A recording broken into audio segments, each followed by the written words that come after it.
تو نہ کسان کو پیسہ پورا ملتا تھا نہ ٹائم پہ ملتا تھا.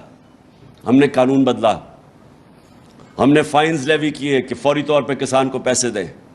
ہم نے انشور کیا کین کمشنر نے کہ پورے پیسے دو اس کو جو کسان کو. پہلی دفعہ کسانوں کے پاس پیسہ آنا شروع ہوا. جب کسان کے پاس پیسہ اور بھی ہم نے ایک پورا ایگریکلچر ریفارم پیکج دیا. اس سے کیا ہوا؟ جب کسان کے پاس پیسہ آنا شروع ہوا اسے اپنی زمین پہ لگایا. تو آخری 2 سال 4 مین جو ہماری فصلیں تھیں ان کی ریکارڈ پیداوار ہوئی, بمپر کراپس ہوئی 4, کیونکہ کسان کے پاس پیسہ آیا. تو ہمارا ایگریکلچر سیکٹر بھی بڑھ رہا تھا. ہماری industry, large scale manufacturing industry, کتنے سالوں کے بعد 11.5% گروتھ ریٹ اس کی ہوئی. تو اس لیے لارج اسکیل مینوفیکچرنگ جب ہوئی, مزدوروں ہماری ورلڈ بینک کہتا ہے کہ ہمارا سارے برے صغیر میں سب سے زیادہ روزگار پاکستان نے دیا اس ٹائم پہ. کرونا کی وجہ سے بے روزگاری بڑھی. آئی ٹی جو فیوچر ہے پاکستان کی ٹیکنالوجی, آپ کو یہ سمجھنا چاہیے کہ دنیا اب ٹیکنالوجی کی طرف جا رہی ہے. بہت بڑا ایک ریولوشن ہے ٹیکنالوجی کی. تو ٹیکنالوجی میں ہم بالکل ہی ہم آگے بڑھ نہیں رہے تھے. ہندوستان جس نے 2000 میں اس کی $1 ارب ایکسپورٹ تھی ٹیکنالوجی کی, آئی ٹی کی, اس کی آج 140 ارب ڈالر ایکسپورٹ ہے. تو پاکستان کی وہی پھنسی ہوتی ہے. تو ہم 75% ہم نے اپنی ایکسپورٹس انکریز کی آئی ٹی, کیونکہ ہم نے ان کی اس سیکٹر کی بھی مدد کی. پر اسمال اور میڈیم انڈسٹری جدھر سب سے زیادہ روزگار ملتا ہے, ان کے لیے ہم پورا انسینٹیوائز, ان کی ریگولیشن کم کر رہے تھے. جو رکاوٹیں تھیں, ایز آف ڈوئنگ بزنس اس کو کہتے ہیں, تاکہ روزگار ملے لوگوں کو. اس وقت جب ملک اوپر جا رہا تھا, اس کی ہمیں جب موڈیز, یہ جو ایک انٹرنیشنل کریڈٹ ایجنسیز ہوتی ہیں جو فیصلہ کرتی ہیں کہ ملک کی معیشت کی کیا حالات ہیں, اس کے مطابق آپ کو گریڈ کرتی ہیں B-, B+. تو ہم جب آئے تھے موڈیز میں بھی B- تھی, وہ ہم نے اس کو سٹیبل کروایا. ہمارا فیٹف کے اندر گرے لسٹ پہ تھے, وہ ہماری کاوشوں سے وہ ہم فیٹف کی گرے لسٹ سے نکلے, کیونکہ یہ سب نقصان کرتی ہے اپنی معیشت کو. اس کے بعد میں یہ بتا رہا ہوں کہ ہم نے یہ جو بات کرتے ہیں نا کہ پاکستان کا بڑا برا حال تھا جب انہوں نے اکانومی سنبھالی ہے, تو اس کے علاوہ ہم نے 3 بڑی ڈیمز شروع کی پاکستان میں 50 سال کے بعد.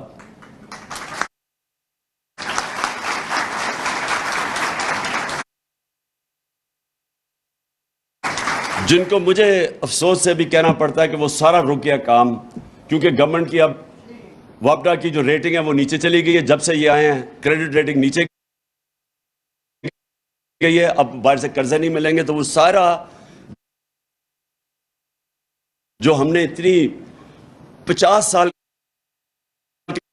کے بعد اپنے ملک میں پانی کے ریزروائرز اور پانی سے بجلی بنانا, جو سب سے آسان صاف طریقہ بجلی بنانے کا, وہ اب رکا ہوا ہے. تو ہم نے وہ کیا. پھر ہم نے پہلی دفعہ یہ جو موسم کی تبدیلی, جس کو جو ایک بہت بڑا دنیا میں مسئلہ آ رہا ہے, یہ جو سیلاب آ رہے ہیں, موسم اب آپ بتا نہیں سکتے, کبھی زیادہ بارشیں ہو جاتی ہیں, کبھی خشک سالی آ جاتی ہے. تو وہ جو ہم نے پہلی دفعہ پاکستان میں کسی نے کیا, ہم نے جو 1 ارب درخت پہلے پختونخوا میں لگایا, اب 10 ارب درخت کا, جو دنیا نے اکنالج کیا, یہ انٹرنیشنلی اکنالج ہے.